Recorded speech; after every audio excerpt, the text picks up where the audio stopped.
sekalian. Ya, Bu. Oke, terima kasih atas kesempatannya. Pada hari ini saya akan melakukan aksi nyata saya, yaitu melakukan diseminasi mengenai aksi nyata modul 1.4 tentang penerapan budaya positif. Kepada Bapak Ibu, saya mohonkan untuk bisa berpartisipasi terhadap kegiatan aksi nyata saya ini. Terima kasih. Lanjut. Nah, Bapak Ibu, dalam kegiatan diseminasi saya tersebut ini ada beberapa konsep budaya positif yang akan saya paparkan satu persatu. Yang pertama itu adalah perubahan paradigma belajar. Selanjutnya disiplin positif, kemudian motivasi perilaku manusia.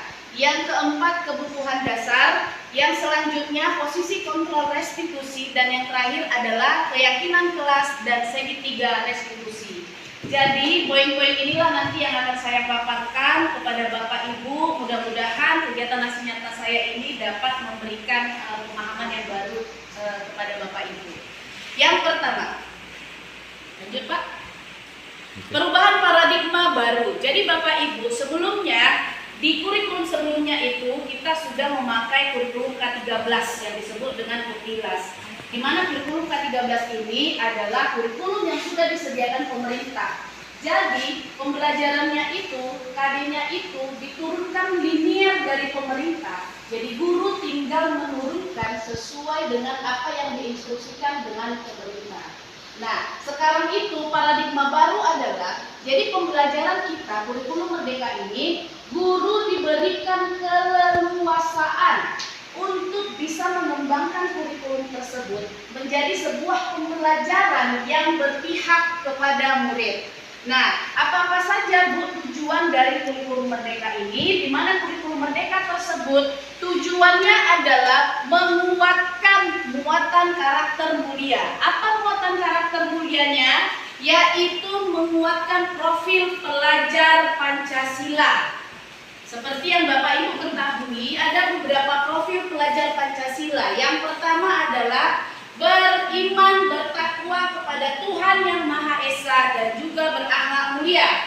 Yang kedua, berkebinekaan global. Yang ketiga, bergotong royong.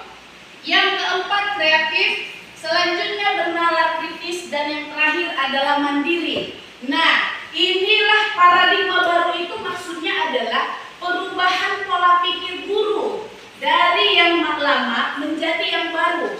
Jadi pembelajaran kurikulum Merdeka itu kita menanamkan karakter profil pelajar Pancasila berdasarkan yang sudah saya paparkan di slide saya. Lanjut. Nah, jadi sebelum kita mulai Bapak Ibu, saya mau kasih games lagi. Permainannya ini adalah coba buka. Nah, Bapak Ibu coba genggam tangannya sekuat-kuatnya. Oke. Sekarang permainannya berpasangan saja. Sudah?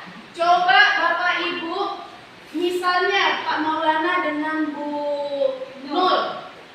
Bagaimana cara Pak Maulana supaya Bu Nur ini membuka genggamannya? Di mana genggaman tersebut, di dalam genggaman ini adalah sesuatu yang sangat berharga.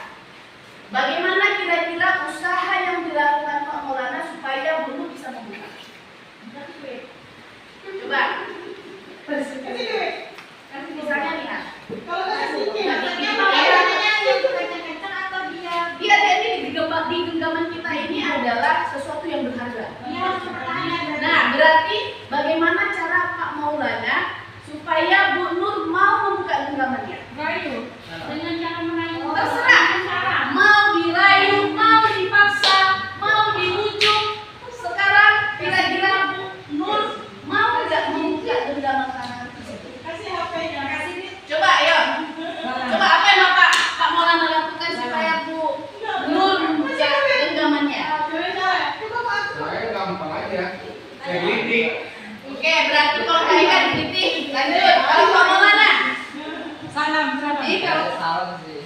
Oke, coba diajak salam. Oke, mau. Berarti dengan menggunakan salam, genggamannya dibuka. Lanjut kita coba dulu dengan Bu Reka dan Bu Ani. Bu Ani, coba di dalam genggaman Bu Ani itu ada sesuatu yang berharga. Terus Bu Reka itu mau ngambil. Apakah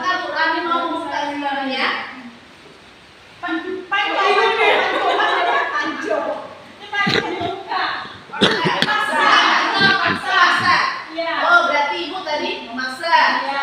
Kemudian Pak Maulana Salam. Berikutnya, kemudian Pak Eka membimbing. Oke, kita lanjut. Lanjut Pak. Nah, jadi genggaman itu tadi adalah ilusi kontrol. Ini adalah kontrol kita. Kan kita tadi kan pembahasannya adalah sesuatu di dalam genggaman kita ini yang berharga. Terus orang mau minta atau mau mengambil benda yang berharga tersebut. Kira-kira bagaimana cara orang tersebut supaya kita mau membuka genggaman kita? Nah sekarang sama kita ilusikan dengan anak. Jadi anak itu sesuatu yang berharga itu adalah pikirannya, hatinya. Nah selama ini di dalam ilusi teori kontrol, menurut Dr. William Glasser, di dalam teori kontrolnya, yang pertama ternyata yang pertama itu adalah ilusi guru mengontrol murid. Jadi Bapak Ibu saya pun seperti itu. Sesudah mengikuti kegiatan CGP itu, ada beberapa konsep pemikiran saya yang mulai ternyata konsep saya yang lama salah selama ini. Jadi ilusi kontrol yang pertama itu adalah guru itu sebenarnya tidak punya wewenang untuk mengontrol anak. Selama ini kan kita berpikir kalau anak itu tunduk sama kita punya wewenang. Ternyata menurut William Glasser ini, anak itu hanya membiarkan dirinya dikontrol. Ya, jadi misalnya begini, dengarkan ibu, bukan kita yang berkuasa atas dia, hanya saja dia membiarkan. Ya udah, dengarkan aja gitu. Jadi tidak ada ilusi kontrol kita selama itu kan begitu. Dia takut sama saya ketemu. Ternyata bukan, karena anak itu yang mengizinkan kita yang mengontrol dia. Jadi kita tidak punya kontrol sama sekali terhadap anak. Sama dengan anak kita di rumah. Kita mikirkan anak kita ini akan dengar mamanya gitu. Hanya saja anak kita yang membiarkan, ya udah dengar mama aja gitu. Itu namanya ilusi kontrol yang pertama. Yang kedua, ilusi kontrol bahwa semua penguatan positif, efektif dan bermanfaat. Jadi penguatan positif atau bujukan kemudian adalah bagian dari bentuk kontrol. Jadi segala usaha mempengaruhi murid agar mengulangi sesuatu perbuatan tertentu. Rupanya itu adalah ilusi kontrol juga. Ya Bapak Ibu, selanjutnya ilusi bahwa kritik dan membuat orang merasa bersalah dapat menguatkan karakter. Kita kan sering, tuh kau kan? Itu. Nah kita berpikir itu jadi dia dibuat merasa bersalahnya dan kita berpikir kita bisa mengontrol dia dengan cara kita menanamkan ilusi negatif tersebut. Ternyata anak itu karena dia biarkan aja dirinya dikuasai gitu. Daripada capek cari masalah, baik ya sudah lakukan aja apa mau gitu. Itu ilusi kontrol. Ilusi itu artinya kita berpikir bahwa kita yang menguasai. Padahal tidak, itu namanya ilusi, manipulasi kepala pemikiran. Kemudian ilusi bahwa orang dewasa memilih hak untuk memaksa. Ya, ilusi. Kita berpikir bahwa kita sebagai orang dewasa, kita sebagai guru punya hak untuk memaksa kita mau anak itu ngapain. Itu termasuk salah satu ilusi kita. Sama dengan yang saya katakan tadi, genggaman itu adalah sesuatu yang berharga pada anak itu. Berarti anak itu sebenarnya kita yang mengontrol kan benda berharga ini. Kalau mau kita buka, ya buka. Kalau kita mau tutup sampai berdarah-darah pun kita pasti akan tutup. Tergantung bagaimana mengontrolnya. Jadi yang mengontrol ini siapa kira-kira? Terbuka tutupnya ini siapa? Yang kita sendiri. Orang luar atau kita sendiri? Kita sendiri. Tapi sayangkan ya, ini adalah yang berharga. Kalau nggak mau buka terserah kita. Kalau mau buka juga terserah kita. Sama kayak tadi Pak Maulana tadi. Bu Nur buka karena disuruh salaman. Maka Bu Nur merasa bahwa itu menguntungkan dia, tidak membahayakan dia. Silahkan. Jadi Bu Nur yang menguasai dirinya sendiri terhadap benda berharga yang diberikan tadi. Sampai di sini kok. Kalau kayak yang dibilite itu, dia kan Dipaksa berarti. Ya dipaksa. tapi kan yang gitu kan perasaan gitu gitu. Itu apa bukan nggak sama kayak dipujuk juga ya? Itu termasuk dipujuk, tergantung kontrol mau buka atau tidak. Istilahnya mau digelitiin pun kalau kita nggak mau buka, bertahan dengan genggaman kita tadi, ya dia tidak akan terbuka. Sama dengan hati anak juga kayak gitu. Gimana caranya kita merebut hati anak itu? Kan ada tipe-tipe anak yang kasar, yang nggak mau, kita udah bujuk, udah marahin, kita apa-apain, nggak akan dibuka hatinya. Udah dihukum, ya tidak kan? akan. Iya betul. Nah, ada juga ternyata anak sama guru si A genggaman tangannya dibuka, sama guru si B genggaman tangannya kencang kali gitu. Iya betul. Mau berbagai trik pun dia tidak peduli gitu, nggak mau buka hatinya. Jadi genggaman itu sama dengan hatinya. Jadi bagaimana kita bisa membuka hati anak tersebut terhadap diri kita dan kegiatan pembelajaran kita. Ya Bapak Ibu ya, sampai di sini ada yang mau ditanyakan? Ya, kita lanjut Bapak Ibu. Nah, disiplin positif. Nah, sebelum masuk ke disiplin, coba mundur dulu Pak, maju sedikit, maju lagi. Oke, berarti dulu. Disiplin positif. Nah, disiplin positif. Sebelum kita masuk ke disiplin positif, menurut Bapak Ibu kira-kira disiplin itu apa? Selama ini yang kita pikir disiplin itu apa? Ikuti Ikuti peraturan. Mematuhi tata tertib, Jangan melanggar larangan. jangan melanggar larangan, Tepat waktu. tepat waktu, tanggung jawab. Nah, Bapak Ibu, kita perlu luruskan pahamkan dulu mengenai disiplin positif. Ya, sama dengan saya. Jadi Bapak Ibu bukan menggurui, hanya saja saya di sini berbagi ilmu dengan Bapak Ibu apa yang sudah saya dapatkan di pendidikan CGP. Mudah-mudahan bisa membuka paradigma baru kita mengenai bagaimana sebenarnya budaya positif tersebut. Nah, menurut Diana Gosen, disiplin itu adalah cara kita mengontrol diri kita. Ya, cara kita mengontrol diri kita, bagaimana menguasai diri kita dan bertanggung jawab untuk memilih tindakan-tindakan yang sesuai dengan nilai-nilai kebajikan universal. Nah, kalau menurut KHD itu adalah Jan Dewantara. Ya, Jan Dewantara adalah Bapak Pendidikan Indonesia. Nah, menurut KHD, apa itu disiplin? Disiplin itu adalah perilaku yang berasal dari motivasi internal murid. Disiplin positif menghasilkan murid yang merdeka. Nah, jadi kalau dilihat dari dua para orang-orang hebat ini, menurut Bapak Ibu itu disiplin itu apa? Kebebasan, kemauan, ya, kebebasan, kemauan, tapi disiplin yang berasal dari diri sendiri. Dia kemauannya dari diri sendiri, menggunakan nilai-nilai kebajikan. Jadi disiplin positif itu adalah sebuah perilaku, tindakan, perbuatan yang berasal dari diri sendiri berdasarkan nilai-nilai kebajikan universal. Bapak Ibu, selama ini kan saya juga begitu. Saya pikir disiplin itu, mendisiplinkan itu adalah guru ke murid, berarti kan faktor eksternal. Ternyata idealnya, kita berbicara idealnya Bapak Ibu, ideal disiplin positif itu berasal dari diri sendiri untuk membuat perilaku dia sendiri berdasarkan nilai-nilai kebajikannya.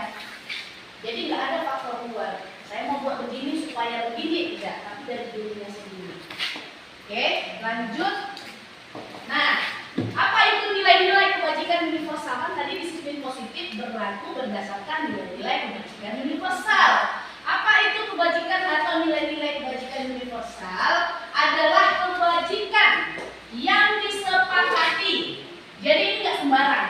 Kebajikan yang disepakati terlepas dari suku, agama, ras.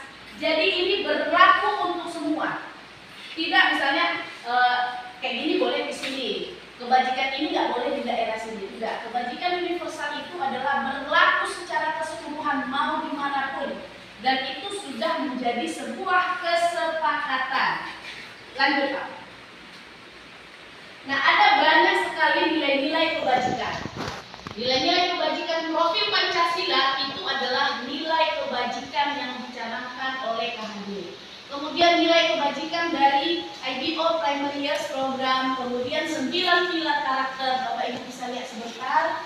Itu adalah banyak sekali poin-poin nilai-nilai kebajikan. Lanjut Pak. Kemudian 4 petunjuk seumur hidup. Selanjutnya petunjuk hidup, ada poin-poinnya juga. Lanjut Pak. Kebajikan, the virtual project, nilai-nilai project kebajikan. Ini juga bagian dari nilai-nilai kebajikan. Nah, kebajikan-kebajikan ini, toleransi misalnya, itu universal, dimanapun dia berlaku. Tidak hanya di satu titik, tapi semuanya dengan sudah melakukan kesepakatan sebelumnya. Lanjut Pak. Oke, lanjut. Motivasi perilaku manusia. Nah, terkait motivasi, tadi kan nilai disiplin positif. Kita masuk ke tahap yang selanjutnya, yaitu motivasi perilaku manusia. Jadi, kita berperilaku ini ternyata ada motivasinya. Oke, apa motivasinya? Ada 3 motivasinya Bapak Ibu. Untuk menghindari ketidaknyamanan atau hukuman. Sama dengan anak kita. Anak kita berperilaku hormat kepada kita untuk apa? Menghindari hukuman. Apakah memang dari dirinya sendiri atau yang lain? Jadi ada 3. Yang pertama menghindari hukuman. Nah, ini adalah tingkat terendah motivasi perilaku manusia. Kemudian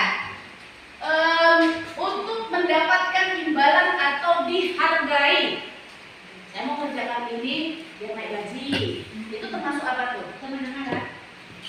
Masuk motivasi apa nih? Mendapat imbalan. Kemudian saya bikin RPP nih supaya jam saya tidak dikurangi.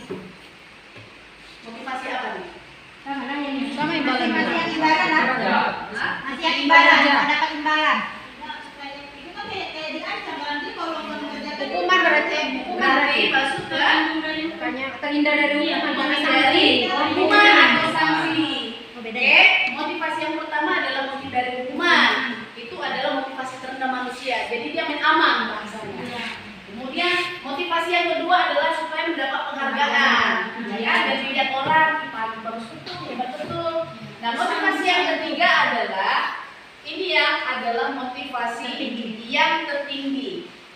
Apa motivasinya? Untuk menjadi orang yang mereka inginin dengan menghargai dirinya sendiri, dengan nilai-nilai yang mereka percayai. Nilai-nilai apa tadi? Nilai-nilai kebajikan yang mereka percayai. Apa penjelasannya? Orang dengan motivasi ini akan bertanya, akan menjadi apa saya apabila saya melakukan ini? Jadi dia orangnya mengevaluasi dulu, kira-kira kalau saya lakukan ini mau jadi apa? Oke, selanjutnya mereka akan melakukan sesuatu berdasarkan nilai-nilai yang mereka yakini dan hargai. Definisi nilai-nilai di sini adalah nilai-nilai kebajikan universal, bukan nilai-nilai kepada konsep dirinya sendiri. Oke, Bapak Ibu, sampai di sini ada 3 tadi ya, motivasi manusia bertindak. Yang pertama menghindari hukuman, yang kedua Dapatkan imbalan. yang dapat imbalan, yang ketiga Panjang. motivasi dari dirinya sendiri. Ya, untuk dapat menghargai dirinya sendiri sesuai dengan nilai-nilai yang dia yakini atau dia percayai. Lanjut Pak. Oke, kita refleksi. Tadi kan terkait masalah motivasi. Nah, pertanyaan pertama kita jawab jujur ya. Bapak Ibu masuk ke kelas tepat waktu agar mendapat apa? Ujian atau hukuman? menghindari hukuman. Oke, masuk tepat waktu. Berarti itu kira-kira motivasi yang ketiga Bapak Ibu atau memang di sini adalah di sini masuk udah dari mood. Berarti motivasi dia ya. Keinginan Diri diri. Nah, pertanyaan pertama, kalau Bapak Ibu masuk ke kelas tepat waktu untuk mendapat ujian, dia motivasi yang mana? Nomor 2. Yang tengah. Satu. Diminta dapat ujian kan? Ya, untuk dapat penghargaan atau ujian. Yang kedua, mengerjakan tugas-tugas yang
Sama Bu, karena kan saya juga ngeliat anak di luar berkeliaran nih. Nah, pada daripada mereka jalan kemana-mana, nanti ada masalah yang ditimbulkan, bagus kita kumpulkan meskipun dulu tiketnya belum ada.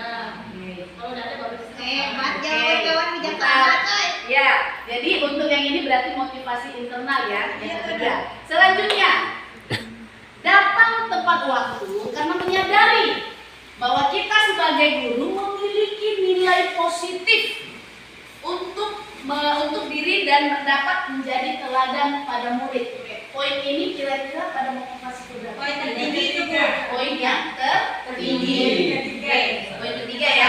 Dari setiap rangkaian kegiatan yang Bapak Ibu lakukan di sekolah ini, kira-kira pada umumnya Bapak Ibu itu masuk pada kategori mana selama ini motivasinya? Yang tiga. Yang tiga tertinggi. Oke, kita satu-satu betul. Motivasi selama ini kita merefleksikan, tidak melihat benar salah. Ketika saya sampaikan ini, mudah-mudahan ada perubahan yang benar. Ada yang menghindari hukuman. Pada umumnya, motivasi keberapa biasa Bu? Menghindari hukuman, mendapat ujian atau kesadaran diri sendiri? Kesadaran diri sendiri. Udahlah, kesadaran mereka. Saya supaya tidak mendengar berita-berita bebas Oke, berarti menghindari apa nih Pak? Menghindari hukuman kan? Menghindari omongan. Bu Asma, Bu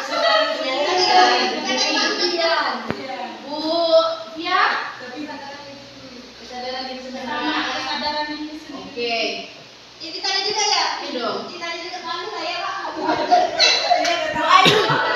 Iya, tentang hukuman ya. Tentang hukuman jangan-jangan. Oh, Kalau menghindari saya hukuman. jarang saya yang pertama, Bu. Saya Oke, jarang bentar ya Bu ya. Lanjut. Iya, makanya lebih parah. Takut pakai saya 5.001 DP. Oke, silakan Bu, ada pertanyaan. Saya memilih kesadaran diri sendiri karena Kita merasa sendiri kalau kita terlambat itu di dengan kawan-kawan itu lain rasanya. Ya, Ya lain. Kayak walaupun teman-teman tidak mengejek, tetapi perasaan kita itu memang lain. Pada Ya. pandangan Dari pandangan iya. dia ya. Nah, di situ kalau saya pribadi ya saya merasakan kesadaran diri saya sendiri. Oke. Apalagi kepala sekolah sudah di kantor, Iya. udah begitu. Nah, Itu plus sekian mana Bu? iya. kalau saya Ada juga itu guru hanya sibuk pada diri dia sendiri. Contoh kayak itu kan ini contohnya. Oke. Ada guru yang sibuk pada diri sendiri. Udah bunyi jam tek, tapi dia nggak sibuk. Entah itu dia lihat laptop, entah itu dia lihat HP. Masa harus kita duduk? Bu, jamnya udah masuk. Udah masuk ya. Itu Sudah masuk kan? Ya, terima kasih Bu atas kita di sini diskusi ya, tidak melihat benar salahnya. Saya hanya berbagi pengalaman saya yang saya dapat di JGP. Bukan berarti saya lebih baik dari Bapak Ibu. Jadi kalau misalnya seperti itu kan Bapak Ibu itu kan terkait motivasi lagi. Kita motivasinya apa dulu? Misalnya dia mau masuk ke kelas karena memang sudah akhirnya perlu ditegur dulu nih. Nah, baru masuk berarti motivasinya memang motivasi supaya menghindari hukuman. Atau dia itu cuma dikasih dulu penghargaan. Oke Bapak Ibu yang masuk nanti dalam 1 bulan tepat waktu akan diberikan reward, diberikan belanja misalnya di kantin Bu Reka, maka dia akan rajin setiap hari. Itu berarti motivasinya adalah motivasi mendapat penghargaan. Maka dari situ motivasi yang tertinggi itu adalah motivasi dari diri sendiri. Jadi dia menghargai nilai-nilainya. Kan kita ini kan semuanya punya prinsip hidup. Nilai kita kan kita punya nilai-nilai yang kita berpegang itu kan. Misalnya saya itu adalah orang yang on time. Maka bagaimanapun ceritanya nilai dan prinsip itu adalah dia nilai prinsip hidup yang dia percaya tidak merugikan orang, tidak merugikan diri sendiri, tapi menguntungkan banyak orang. Jadi dia menjadi teladan. Jadi kalau misalnya seperti itu kan dia proses. Maka idealnya Bapak Ibu adalah motivasi yang paling ideal termasuk juga dengan murid dalam hal belajar juga begitu. Jangan dengan guru A motivasinya bagus, atau karena Bu Desi masuk daripada menghindari hukuman daripada disuruh lari, banyak kerjain PR. Berarti kan motivasi dia itu menghindari hukuman. Tapi ketika misalnya dia sadar bahwa ketika mengerjakan PR itu adalah nilai tanggung jawab yang dia buat, maka itu adalah motivasi internal dari dirinya. Nah, terkait pertanyaan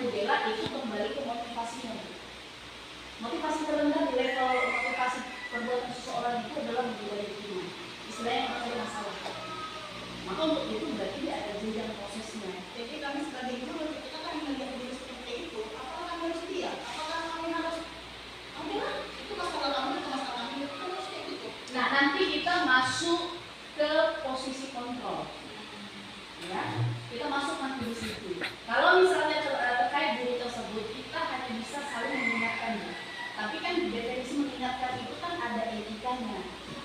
Kalau misalnya ternyata juga nggak bisa juga, maka yang punya wewenang yang turun. Kita mengingatkan sebagai rekan, maka tidak juga maka yang punya wewenang yang turun. Ya? Oke, lanjut Pak. Ada pertanyaan lagi? Oke, terima kasih. Lanjut. Nah, terkait motivasi tadi, berkaitan dengan kebutuhan. Kebutuhan hidup atau kebutuhan dasar manusia itu ada 4. Ya, tapi intinya itu 5. Cuman kebutuhan bertahan hidup itu adalah pasti, ya kan? Bertahan hidup itu kan pasti. Apa saja kebutuhan dasar manusia? Yang pertama adalah bertahan hidup. Kemudian butuh kasih sayang dan rasa diterima. Selanjutnya kebebasan, kesenangan, dan penguasaan. Itu adalah 5 kebutuhan dasar manusia. Baik, saya jelaskan satu-satu. Selanjut Pak. Kebutuhan bertahan hidup. Apa saja kebutuhan bertahan hidup ini? Kebutuhan bertahan hidup itu adalah kita itu bisa makan, kita punya tempat tinggal, oke? Kemudian kita itu sehat, kebutuhan biologis kita itu terpenuhi. Itu namanya kita bertahan hidup. Selanjutnya, kebutuhan kasih sayang dan rasa diterima. Oke, apa itu? Kebutuhan untuk disayang dan diterima itu berkaitan dengan hubungan sosial kita dengan orang-orang. Ya. Nah, kemudian membuat diri kita itu menjadi bagian dari kelompok. Itu adalah kebutuhan dasar yang kedua. Kita itu disayang dan diterima. Selanjutnya kebutuhan yang ketiga, penguasaan. Kebutuhan penguasaan berarti kebutuhan pengakuan terhadap kemampuan kita. Jadi, misalnya kita itu didengar, diperhatikan, dibanggakan, dipuji. Kita kan perlu dipuji kadang-kadang. Ada di sini yang nggak suka dipuji Bapak Ibu? Nggak suka dipuji Pak? Saya kadang dipuji urusan. Tidak suka? Oke, berarti kebutuhan dasar Pak. Mungkin di bagian-bagian lain yang mungkin Bapak nggak tahu, bukan perkara masalah kinerja. Dalam hal apapun. Ketika misalnya Pak Edi bilang Bapak bagus menjaga anaknya, ada rasa senang nggak gitu? Nah, berarti itu kan kita kemampuan kita, kekuasaan kita dalam pujian, tidak perkara dalam bentuk mengerjakan sesuatu yang besar, tidak, dalam hal-hal kecil pun. Tulisanmu bagus ya, itu ada rasa senang walaupun kita tidak ekspresikan. Ya kan? Kok bisa menjawab ini ya? Nah, itu kan kita merasa senang. Ya Bapak Ibu ya, itu namanya kepenguasaan. Definisi penguasaan itu bukan dalam arti kostumnya besar, tapi paling tidak kita bisa dipuji, ada rasa bangga sama diri kita sendiri. Lanjut. Bapak Ibu adalah kebutuhan dasar kebebasan, artinya kebutuhan akan pilihan. Jadi anak itu bebas untuk memilih. Kita ini bebas untuk memilih, kita tidak bisa dikekang terhadap pilihan yang kita mau. Itu namanya kebutuhan kebebasan. Kemudian lanjut Pak, kebutuhan yang terakhir adalah kesenangan. Artinya kebutuhan untuk merasa senang. Nah, di sini kesenangan itu bagian dari apa? Bermain, tertawa. Kalau ibu-ibu misalnya cerita, bercanda, bergosip. Kalau misalnya itu adalah sebuah kebutuhan. Aku libur 3 minggu bisa ada libur. Jadi kalau jadi Glaser itu menghubungkan kebutuhan akan kesenangan dengan belajar. Dan 5 kebutuhan dasar inilah yang menjadi dasar perilaku anak-anak kita Bapak Ibu. Kalau salah satu dari 5 kebutuhan dasar ini tidak terpenuhi, itulah kenapa beberapa anak kita bertindak kadang-kadang nggak masuk akal kita. Melawan. Ya, melawan. Kira-kira kebutuhan dasar apa yang dia tidak penuhi? Tidak penuhi itu kan berarti bisa di rumah, bisa di sekolah. Dia misalnya kita melihat anak ini makan aja di kelas, kita tidur, ya tidur aja, malas, ya malas. Ketika kita ngajar anak tidur-tiduran, berarti itu bisa jadi kebutuhan dasar dia apa yang tidak terpenuhi di situ. Karena dia tidak tidur semalaman. Bisa jadi Pak, maaf, berarti dia tidak tidur. Kemudian apa kira-kira lagi? Bosan, berarti dia kebutuhan dasar apa yang tidak terpenuhi terpenuhi dalam kegiatan pembelajaran Bapak Ibu? Senang ya, senang dia nggak senang. Kesenangan dia tidak Ada kayak terpenuhi. gini yang tidak pasti Iya, paham. bosan dia, berarti model pembelajaran kita yang membosankan. Mata pelajaran yang disukai. Ya. Iya, dia nggak suka. Oke, sebenarnya bukan mata pelajarannya, ini yang perlu diluruskan. Bukan mata pelajarannya yang tidak disukai, tetapi metode kita. Nah itulah tadi, berarti ketika anak ribut-ribut di dalam kelas, bukan perkara anak itu tidak sopan dengan kita, tapi ada kebutuhan dia yang tidak terpenuhi. Sama tadi, ilusi posisi kontrol itu adalah guru bisa mengatur anak, tidak. Karena kita anak itu yang izinkan dia diatur, maka dia mau diatur. Ya kan? Pernah nggak Bapak Ibu lihat misalnya sama dengan saya lah. Saya masuk di kelas 93 tertib betul anakku. Nggak usah ngomong, datang aja. Nah, keluar saya masuk ke guru yang lain belum tentu seperti itu perilakunya. Yakin. Ya, itu namanya karena anak itu mau dia menyetel dirinya sendiri mau jadi apa. Ketika guru A masuk dia gini, Iya. ketika guru B masuk dia seperti ini. Iya, betul. Ya Bapak Ibu ya, terkait 5 motivasi dasar kebutuhan dasar manusia, ada yang mau ditanya Bapak Ibu? Bagaimana di gini Bu? Kayak apa dia nanya nih? Nggak mau Bu, lanjut Bu. Misalnya di kelas gitu kan buat satu anak, dia ini menyibukkan diri sendiri, temannya cuek gitu kan, nyibuk diri sendiri. Anggap aja pelajaran PJOK, nyatet nih. Semuanya pada merhatiin buku masing-masing. Dan dia ini nyibukkan diri sendiri, entah dia gini-gini, mana kadang temennya diusirinya. Temannya sih udah terbiasa diusir, tapi dia menyibukkan diri sendiri. Jadi temannya tuh melihat dia tuh udah terbiasa, tapi ketika guru melihat dia tuh risih. Nah gitu, pelajaran yang disukai dia suka sama pelajaran, tapi dia menyibukkan diri sendiri, gak bisa tenang di kelas, ya dia sendiri gitu. Oke. Baik, saya lanjut ya Bu ya, Bella ya. Bisa jadi salah satu 5 kebutuhan dasar dia itu tidak terpenuhi di kelas Ibu. Kalau misalnya anak dia suka PJOK, tapi kenapa ketika pada saat itu dia menyibukkan diri sendiri? Menurut kita dulu, kita analisa sama-sama. Kebutuhan dasar apa yang di dalam kelas Bu Dela itu tidak terpenuhi sama anak itu? Ya mungkin suka loncat-loncat buat disuruhnya. Kalau loncat-loncat berarti kebutuhan dasar apa tuh? Kesenangan. Kesenangan. Maka bisa jadi di kegiatan pembelajaran Bu Dela itu anak itu tidak mendapatkan kesenangan. Bahasanya itu adalah pembelajaran yang membosankan. Maka supaya terpenuhi kesenangannya itu kita lakukanlah pembelajaran yang bervariasi atau berdiferensiasi. Oke, sampai di sini bisa ya Bapak Ibu ya. Ada yang mau ditanyakan lagi? Ya, lanjut. Oke ya. Nah, lanjut ke pertanyaan untuk pemantapan pemahaman kita terkait materi yang tadi. Pertanyaan pertama. Kebutuhan Bapak Ibu terkait kebutuhan dasar bertahan hidup terpenuhi dengan apa? Dengan cari duit lah, bukan cari duit bisa apa? Kan tadi pangan. Mencari duit itu termasuk kebutuhan atau bukan? Siapa tuh? Itu cara tadi mendapatkan kebutuhan. Nah sekarang pertanyaannya adalah Bapak Ibu ini kebutuhan dasar bertahan hidupnya dapat terpenuhi dengan apa? Kenapa sih ada Makan, bertempat tinggal. Dia punya rumah. Ya. Ya, dia punya rumah. Ya benar, berarti makan, kemudian Tinggal. ya. ya. Oke, bagus. Kita lanjut. Kemudian Bapak Ibu ini merasa kebutuhan dasar diterima dengan kasih sayang itu ketika Sebenarnya waktu kayaknya. terpenuhi itu ketika kapan? Pada momen kapan? Terpenuhi rasa kasih sayang itu.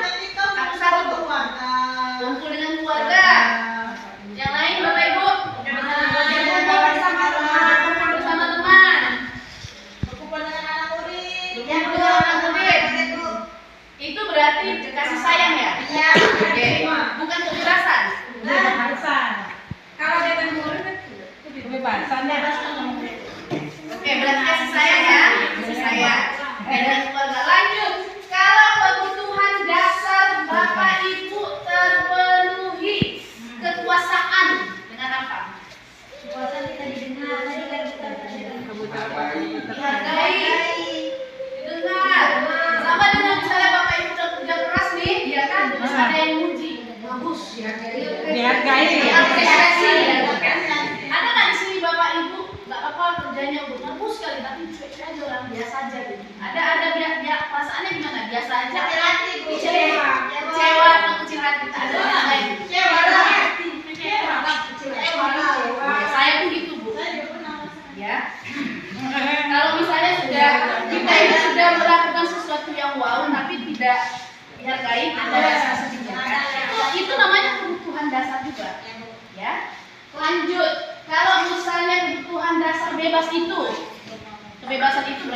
melakukan sesuatu yang kita sayang. Iya, kita sayang ibu yang kita semangat. Iya, udah terakhir apa lagi? Pilih. Ilin. Menyampaikan pendapat. Oke, udah ada lagi? Oke ya, kita lanjut. Lanjut, Pak. Oke, posisi kontrol. Oke, nah sebelum ke posisi kontrol, coba Bapak Ibu lihat dulu ini.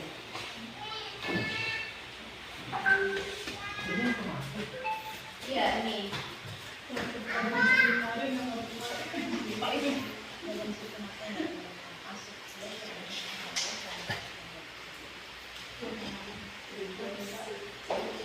Ini sebenarnya sudah pernah, cuma pengulangan.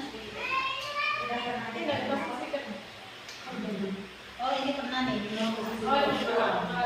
Oke, dari yang kemarin dan yang sekarang, kira-kira udah masuk ke posisi kontrol mana Bapak Ibu? Salam bahagia Ibu dan Bapak Guru hebat. Dalam penerapan disiplin positif restitusi, salah satu program yang dikembangkan adalah 5 posisi kontrol. 5 posisi kontrol dalam restitusi adalah proses perjalanan seorang pendidik agar dapat mengenali dirinya. Pada video kali ini, kita akan membahas tentang 5 posisi kontrol yang dikembangkan oleh Diane Rosen dan contoh penerapannya.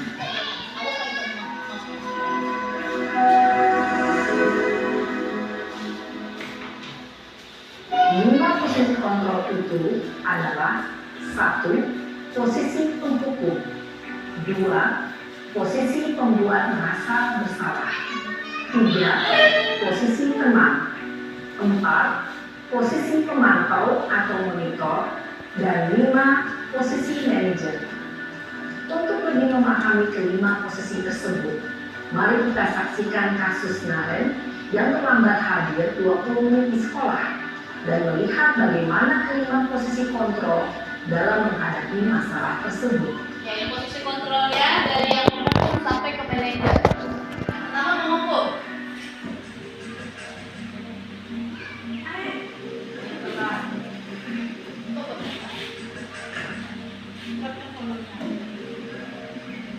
Naren, sini kamu. Selamat pagi, Bu. Selalu terlambat. Kamu deh, pasti terlambat. Maaf, Bu. Saya Apa? Apa coba? Alasan kamu apa lagi? Siapa ini? Kapan sih kamu tidak terlambat? Malas sekali ya kamu jadi anak. saya Dasar pemalas. Gak kapok-kapok sih kamu. Sudah berapa kali terlambat? Sana, kamu keliling lapangan basket 2 kali. kenapa saya harus keliling lapangan basket, Bu? Kenapa? Kamu seorang ibu. Berani-beraninya jawab. Sudah terlambat, masih berani jawab pula. Sekarang, keliling lapangan basket 5 kali sekalian. Biar kapok. Cepat.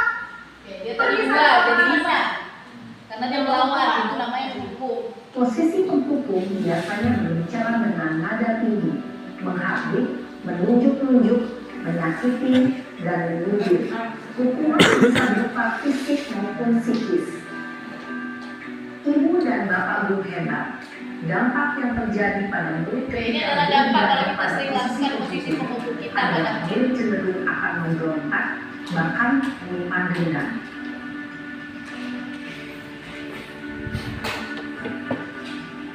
Oke, membuat rasa bersalah.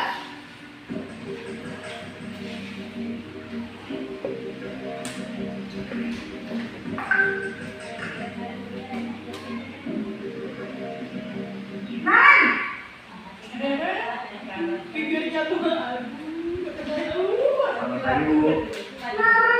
Naren. Kamu kenapa terlambat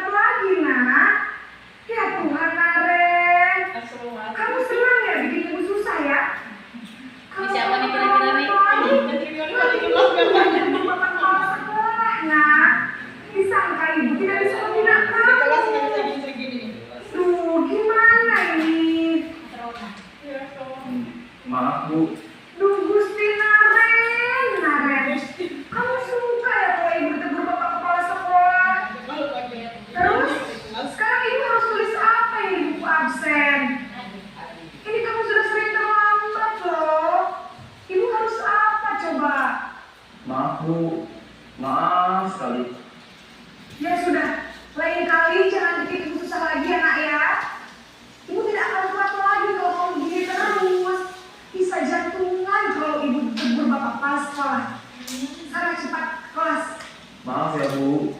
Maaf sekali. Posisi pembuat rasa bersalah berbicara dengan nada tenang, cenderung lembut. Namun kata-kata yang diutarakan membuat murid merasa menjadi orang yang gagal, memandang buruk dirinya sendiri, merasa tidak berharga, dan tidak sanggup membahagiakan orang lain. Ketika guru mengambil posisi pembuat rasa bersalah, murid akan menganggap dirinya yang bersalah dan ia akan menyimpan emosi negatif tersebut di dalam dirinya. Oke, posisi teman. Siapa nih yang posisi teman nih? Tangan dari cara.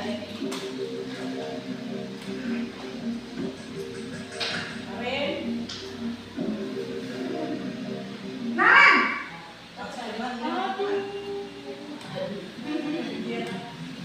Selamat pagi Bu. wah, sudah jam berapa ini nak? Selamat pagi ya sayang. Iya Bu. Habis ibu saya lupa menolakkan saya Bu. Kamu malah menyalahkan ibu kamu. Kamu bukannya anak yang larinya paling kencang. Kok terlambat sih? Iya Bu. Saya memang terlambat bangun tadi. Jadi nggak bisa lari kencang. Tetap nggak tersenjar Bu. Ya sudah Mulai sayang. aja ya. Nah, ini ada larinya lebih kencang lagi ya. Biar gak terlambat lagi. Bikin seneng Oh ibu. iya, ada. Bisa kan? Bisa lah Bu. Ya sudah, sana masuk kelas. Ibu beresin urusan absen kamu. Kamu ini ada-ada saja. Dalam posisi teman, guru berbicara dengan nada suara ramah, akrab, cenderung bersenda gurau untuk menjaga suasana tetap Kalau dia santai. sudah masuk ke posisi Murid teman, akan dia merasa siap, katanya aman, sudah dan masuk akrab ke dengan posisi guru. sukses. Identitas yang tercipta Identitas sukses. identitas Kalau sukses ada orang organisasi. Namun, ibu ingat, karena ini masih dorongan eksternal, maka ada faktor ketergantungan dari murid kepada orang tertentu. Di sini, guru absennya, sehingga di lain waktu, murid bisa berperilaku baik, namun hanya kepada orang-orang tertentu saja. Di posisi pemantau atau monitor.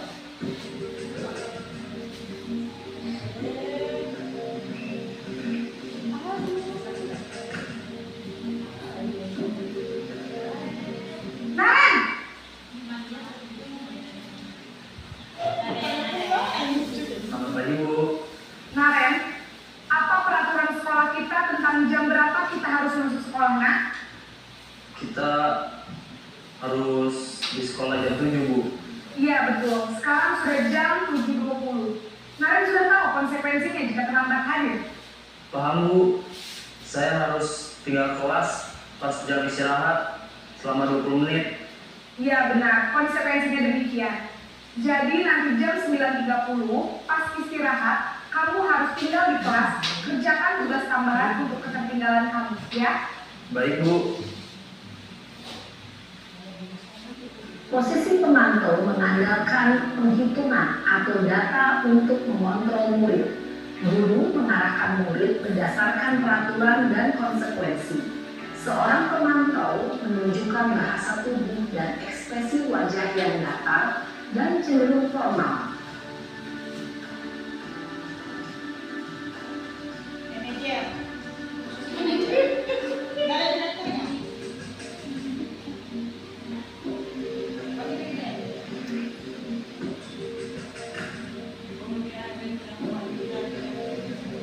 Naren,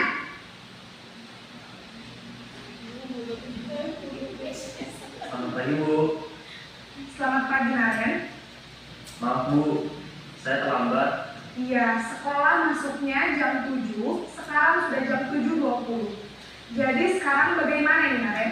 Maaf Bu, saya lupa setel alarm saya semalam. Baiklah, menurut kamu, keyakinan sekolah yang mana yang perlu kamu tingkatkan? Menghargai diri sendiri dan orang lain mungkin ya Bu. Setuju. Jadi, apakah Naren meyakini prinsip saling menghormati tersebut? Iya Bu, saya meyakininya. apakah Naren bersedia memperbaiki masalah keterlambatan ini? Bersedia, Bu. Bagaimana kamu akan memperbaiki masalah keterlambatan ini? Saya akan coba untuk tidak lupa menyetel alarm saya, Bu. Baik, kalau Naren lupa menyetel alarm di rumah, ada orang yang kira-kira bisa bantu mengingatkan tidak? Ada, Bu. Kata saya, Kak Emma. Ada lagi selain Kak Emma? Selain Kak Emma, ada ibu saya. Baik, jadi yang mengingatkan Naren adalah Kak Emma dan ibu kamu ya? Kira-kira akan mulai set alarm kapan nih Naren? Setelah pulang sekolah, akan segera saya lakukan. Baik, jadi Naren akan setel alarm untuk bangun besok pagi dan akan diingatkan oleh kakak dan ibunda Naren ya. Ada lagi yang mungkin perlu dilakukan Naren agar tidak terlambat bangun lagi. Tidak ada, Bu. Baik Naren, terima kasih untuk kerjasama kamu. Sekarang kamu perlu kembali ke kelas untuk belajar. Baik, Bu. Terima kasih. Kalau yang ini berulang kali. Posisi manajer adalah posisi kontrol yang disarankan untuk memiliki sikap disiplin yang positif, yaitu murid yang mandiri, bertanggung jawab, dan dapat memecahkan masalah. Tujuan dari posisi ini adalah agar murid dapat berefleksi atas tindakannya. Guru akan dengan terus memberikan pertanyaan-pertanyaan bermakna, sehingga membuat murid dapat belajar dari kesalahannya dan mencari sebuah solusi untuk menyelesaikannya. Ibu dan Bapak guru hebat, setelah mengamati adegan 5 posisi kontrol tadi, kira-kira posisi mana yang paling ideal? Posisi mana yang dapat menunjang motivasi intrinsik murid? Ya, tentu posisi manajer. Posisi ini memang posisi ideal yang ingin dituju setiap Yang pendidik. ingin dituju. Pada posisi inilah, guru dapat menerapkan disiplin positif yang berpihak pada murid, yang memerdekakan murid. Perjalanan seorang pendidik tentunya tidak mudah untuk sampai pada posisi seorang manajer. Namun, tujuan kita pasti, yaitu menciptakan murid-murid yang mandiri, merdeka, dan bertanggung jawab. Semoga penggambaran 5 posisi kontrol yang telah diperlihatkan ini dapat menjadi ajang refleksi bagi kita semua, agar dapat terus mengasah dan menerapkan disiplin positif yang memerdekakan murid. Mari terus berlatih dan bersemangat. Selamat menerapkan. Salam dan bahagia, Ibu dan Bapak Guru hebat.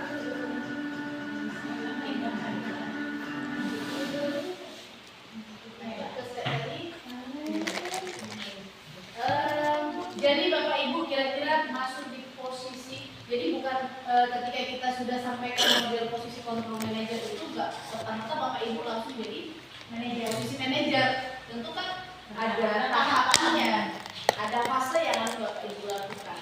Nah, pertanyaannya kira-kira Bapak Ibu sudah masuk pada posisi kontrol yang mana? Sampai saat ini Bapak Ibu, tahun lalu kan udah pernah nih dengan Bu Media. Bapak Ibu masuk di posisi kontrol yang mana sekarang? Kita refleksikan ya, jujur kita ya. Bu Nur, posisi kontrol yang mana? Masih nggak imbang. Kadang disebut, kadang disebut. Tapi di level mana nih? Penghukum pembuasan bersalah atau pemantau pembuasan bersalah? Dia pada umumnya kita karakter kita kelihatan berbeda. Pada umumnya kita ada ketika ada anak yang buat sesuatu yang tidak pas, masa di level mana? Pemantau. Penghukum, kadang-kadang kita berada di posisi penghukum, kadang-kadang berada di posisi pemantau. Kadang-kadang ya begitu ya, saya begitu penghukum, kadang-kadang pemantau. Dan ini dari sini kita bisa merefleksikan diri kita. Pada akhirnya nanti tujuannya adalah menjadi seorang guru, posisi kontrolnya sebagai manajer. Ya, perbedaan antara penghukum dan pemantau itu adalah kalau pemantau dia itu berdasarkan aturan-aturan. Ya kan kita kan punya poin. Ah, kamu terlambat, ini hukumanmu. Apa perbedaan antara penghukum dengan pemantau? Kalau yang hukum itu memberikan kira, tapi kadang udah dihukum nggak kira-kira juga. Nah pemantau udah tahu kalau sudah sebulan gampang gitu. Nah walaupun udah perlu orang tuanya, kadang anak itu masih suka hatinya gitu. Yang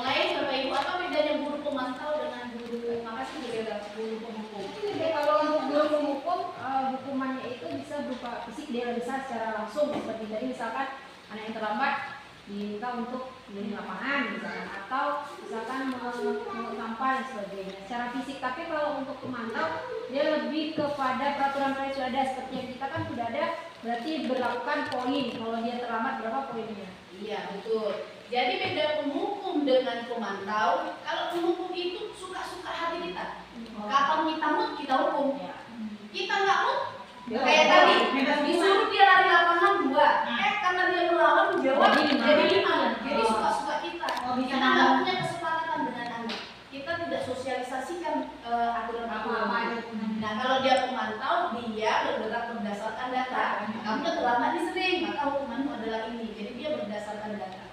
Itu perbedaan antara penghukum dan pemantau. Saya rasa Bapak Ibu pada level pemantau dan membuat rasa bersalah. Saya juga begitu. Kalau penghukum itu kan kadang-kadang serta merta aja, dadak-dadak. Salah satu memang dibilangin tidak ini. Bapak Ibu, harapan kita adalah kita menjadi posisi manajer, karena tadi yang disampaikan menjadi menciptakan murid yang mandiri, merdeka dan bertanggung jawab. Lanjut. Nah pertanyaannya. Oke, pertanyaan romantiknya. Setiap pelajaran seni tari, Rifai selalu jarang masuk. Kalaupun masuk, ia terlihat bermalas-malasan dalam mengikuti pelajaran. Kira-kira penerapan disiplin apa yang biasa Bapak Ibu lakukan? Nah, tari dilangsung. Dia malas-malas nih. Kira-kira apa yang kita lakukan pada umumnya? Saya punya seperti itu senam. Ketika anak malas melakukan gerakan senam, saya sering tanya, kenapa kamu tidak melakukan gerakan tersebut? Bu, saya malu. Kenapa kamu malu? Di sini kamu bisa mendapatkan nilai. Kalau kamu di sini kamu tidak bisa mendapatkan gerakan yang bisa membuat kamu jadi sehat. Nah, dan saya bilang setelah sedang itu, dia mulai menggerakkan. Terus masalah baju. Kadang kan anak kan kalau olahraga tuh ada olahraga, ada baju kaos, ada pakai baju putih biru, apa ya pasal itu harinya. Saya sering bawa buku poin. Jadi saya mendisiplinkan anak dengan buku poin. Kamu tidak menggunakan baju olahraga ketika turun lapangan, poin sekian. Nah, karena kalau dia tahu kalau misalnya tidak menggunakan baju olahraga, maka saya mendapatkan poin. Itu saya mendisiplin salah satunya yaitu baju. Kedua, bila dia tidak bisa mengikuti pelajaran saya dengan benar, maka nilai kamu pun juga akan turun. Jadi harus mengikuti. Ketika dia tidak suka, saya akan bertanya sama dia, di mana yang kamu tidak suka? Nah, Bu, saya sukanya bola voli, maka saya akan mengambil nilainya dari bola voli. Nah, tapi saya minta juga kepada dia untuk menyukai yang namanya senam, karena itu bisa bagus untuk kesehatan dia. Saya akan mengikuti senam, Bu, tapi dengan ya itu tadi dia malas dia kan, tapi dia juga mengerjakannya. Gitu. Berarti, makasih Bu Dela. Kira-kira dari yang Bu Dela paparkan itu, Bu Dela masuk pada posisi kontrol yang mana? Kalau saya dengan semantau. Pemantau. Pertanyaannya, boleh ya Bu ya 2 posisi kontrol ini dalam suatu kasus? Boleh. Boleh, tergantung kebutuhan dari kasus tersebut. Jadi kita ingatkan lagi, sama-sama diingatkan bahwa posisi ideal itu adalah posisi manajer. Jadi kita memang sama-sama perubahan paradigma kita terkait posisi kontrol. Lanjut Pak. Ya, ini sudah tadi ya, penghukum, kemudian pembuat rasa bersalah, kemudian teman, pemantau, dan juga manajer. Lanjut. Bapak Ibu mau, pada akhirnya Bapak Ibu mau di posisi kontrol yang mana? Manajer. Kenapa mereka manajer pilihnya? Karena di situ selain kita mengajarkan disiplin anak, juga bisa membuat anak lebih bertanggung jawab. Berarti posisi manajer itu dia motivasi intrinsiknya. Kan tadi kan jadi apa solusinya? Bikin alarm, bukan dari guru solusinya, dia sendiri solusinya. Ya, dari dia sendiri. Ya, baik, terima kasih. Lanjut materi keyakinan kelas. Nah, keyakinan kelas ini ya, keyakinan kelas dengan peraturan kelas. Nah, perlu kita pahami perbedaan antara keyakinan kelas dengan peraturan kelas. Kalau keyakinan kelas dia itu dibuat berdasarkan nilai-nilai kebajikan, berasal dari motivasi dirinya sendiri. Kan tadi kan udah banyak tuh nilai-nilai kebajikan tuh. Jadi nanti kalau misalnya kita mau bikin keyakinan kelas, tinggal lihat dari nilai kebajikan mana yang mau kita ambil. Apa bedanya Bu dengan peraturan? Kalau peraturan itu dibuat sama sekolah. Jadi kita sudah bikin sosialisasikan sama anak, ada konsekuensinya. Terlambat, konsekuensinya misalnya mengerjakan tugas selama 2 jam pelajaran, kemudian tidak pakai sepatu, kita suruh ngapain, itu namanya peraturan. Peraturan itu dibuat oleh sekolah, jadi anak tidak punya hak untuk mengganggu gugat. Sedangkan keyakinan kelas itu berasal dari anak itu berdasarkan motivasi dari intrinsiknya, dari dalam dirinya sendiri, dari nilai-nilai kebajikan yang kita sudah buat dan sepakati. Lanjut Pak. Pembentukan keyakinan kelas. Ya Bapak Ibu, ini bisa jadi saran saya adalah Bapak Ibu khusus wali kelas. Kebetulan saya tidak masuk di kelas 8. Di sini Bapak Ibu wali kelas bisa membuat keyakinan kelas. Jadi tidak kesepakatan kelas lagi Bapak Ibu, yang kelas 8. Jadi keyakinan kelas itu tadi dari dirinya sendiri. Gimana alur pembuatan keyakinan kelas? Pertama-tama Bapak Ibu itu misalnya kita kumpulkan anak-anak itu, kemudian kasih curah pendapatnya. Bu, nggak boleh lari-lari Bu di dalam kelas, nggak boleh pakai sepatu Bu di dalam kelas, kemudian ketika makan Bu harus di luar, nggak boleh di dalam kelas, ketika guru mengajar Bu jangan ribut. Nah itu kan masih curah pendapat tuh semua, hal-hal yang harus dilakukan di dalam kelas. Nah, kemudian sesudah didengarkan semua pendapat anak-anak kita tersebut, kemudian apa yang harus kita lakukan? Buatlah prosedurnya. Kata-kata negatif ganti menjadi positif. Tidak boleh pakai sepatu di dalam kelas, ganti jadi kalimat positif. Apa kalimat positifnya? Alat kaki kata dua. Oke, kemudian apa lagi kira-kira? Selama pakai sepatu, Ketika di luar kelas. Bukan. Dia itu kalimat positif Pak. Sepatu digunakan. Tidak boleh pakai sepatu di dalam kelas, itu kan negatif kalimatnya. Kita ubah menjadi positif, maknanya sama. Oke, ketika masuk kelas sepatunya digunakan. Ya, itu adalah kalimat positif. Tapi itu kan masih bersifat kesepakatan. Kan kesepakatan masih di situ. Ya Bapak Ibu, mohon kita minggu depan itu kan sudah masuk, kita masih pada minggu untuk dia termasuk membuat kesepakatan dan keyakinan. Saya harap kita bikin keyakinannya. Oke, kemudian sesudah itu dibuat, turunkan dia menjadi sebuah nilai kebajikan. Ya kan? Misalnya pakai sepatu, susun sepatu dari luar, atau ketika masuk ke kelas lepas sepatu. Itu kira-kira nilai kebajikan apa di situ?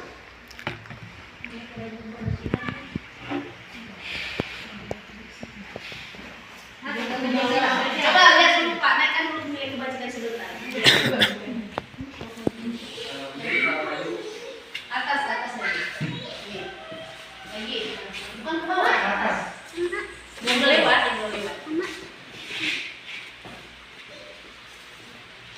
Itu saja dulu. Lagi Pak.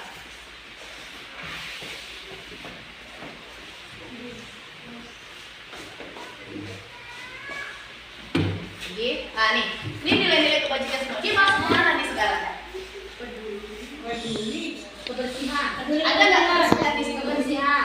Ada? Bagian mana? Peduli kebersihan.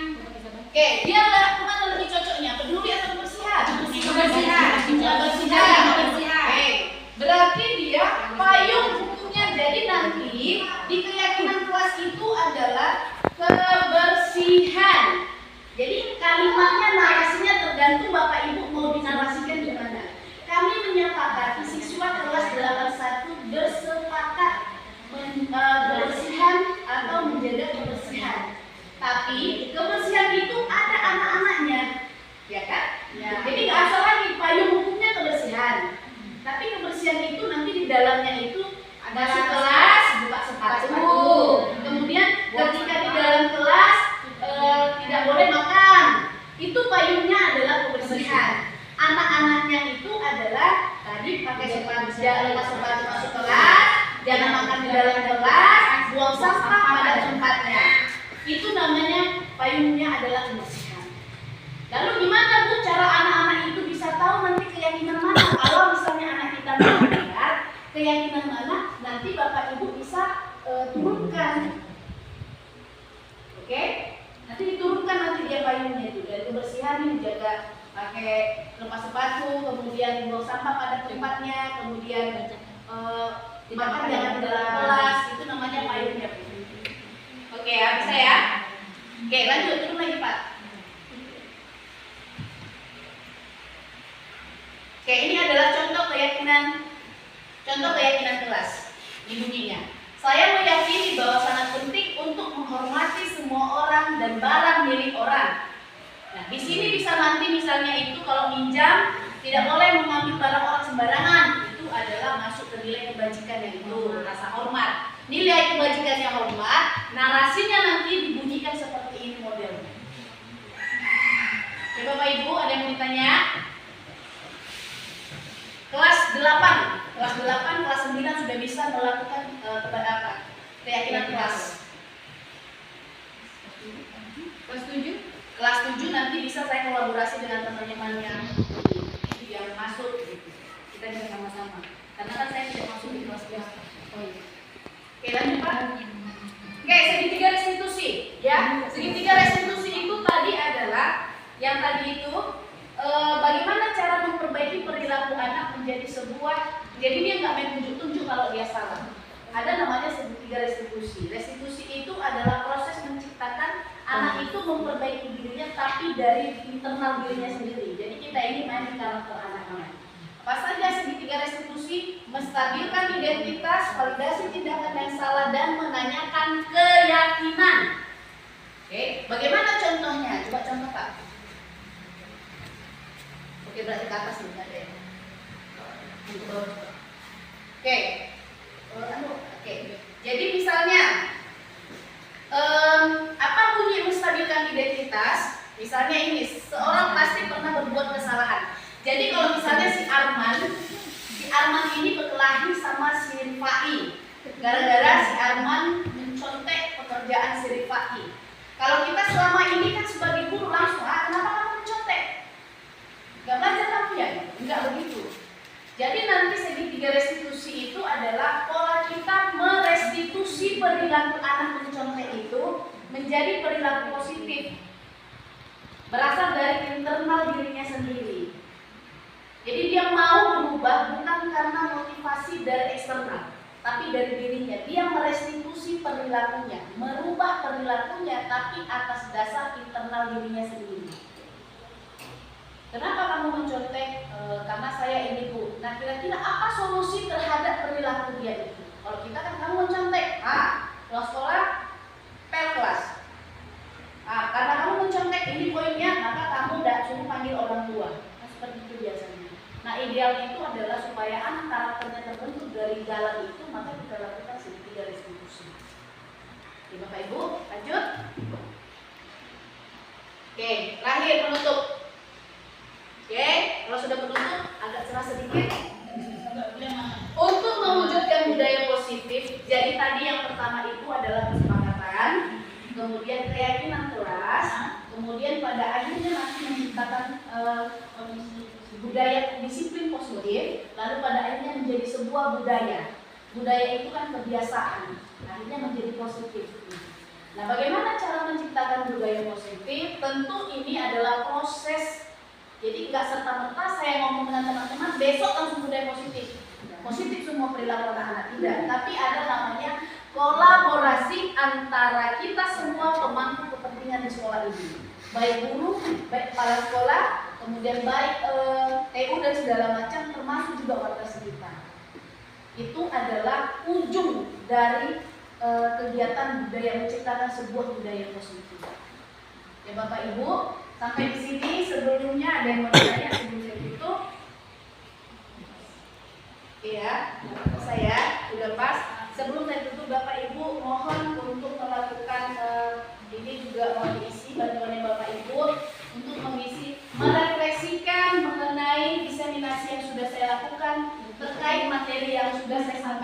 kepada Bapak Ibu.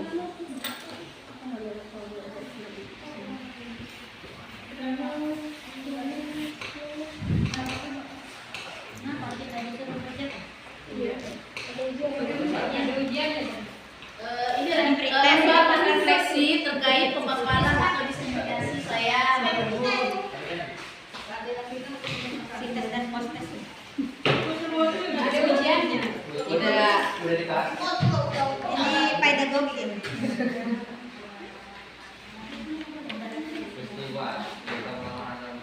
Pak Guru bisa menceritakan. Ada pena tua ya. Iya.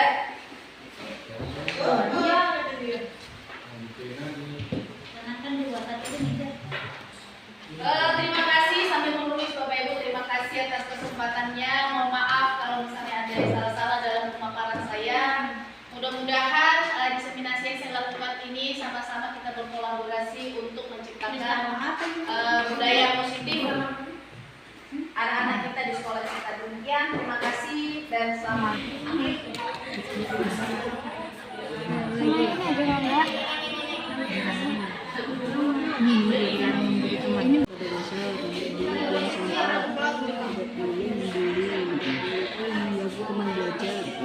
Berubah menjadi positif.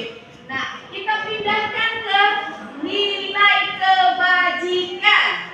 Oke, perhatikan. Buanglah sampah pada tempatnya. Kira-kira nilai kebajikan apa nih? Kebersihan. Kebersihan. Oh, nih kita buat di sini. Kebersihan.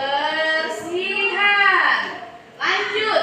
Menghargai teman. Nilai kebajikan apa? Peduli. Jangan lihat ibu, lihat di situ. Peduli.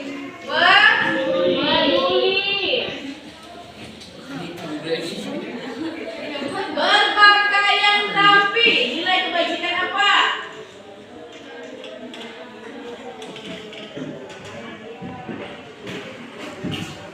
Yo, nilai kebajikan apa tuh berpakaian rapi?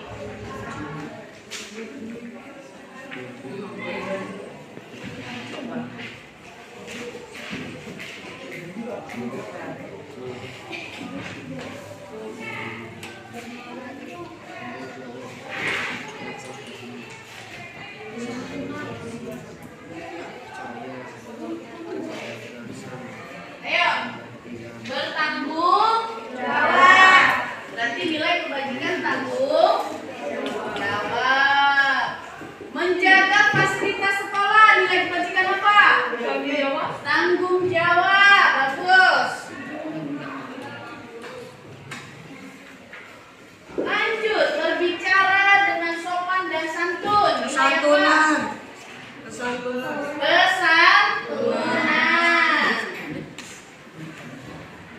Menghargai guru. Hormat. Mengerjakan tugas tepat waktu. Tanggung jawab.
Kok jadi apa ya? Jempol. Dit. Jadi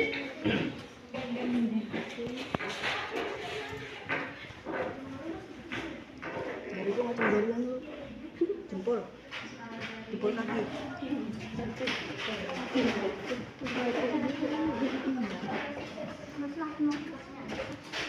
Dia kedua kali.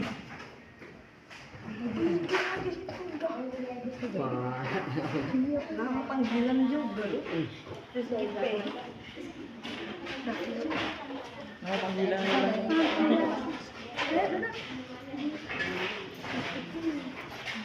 Baik,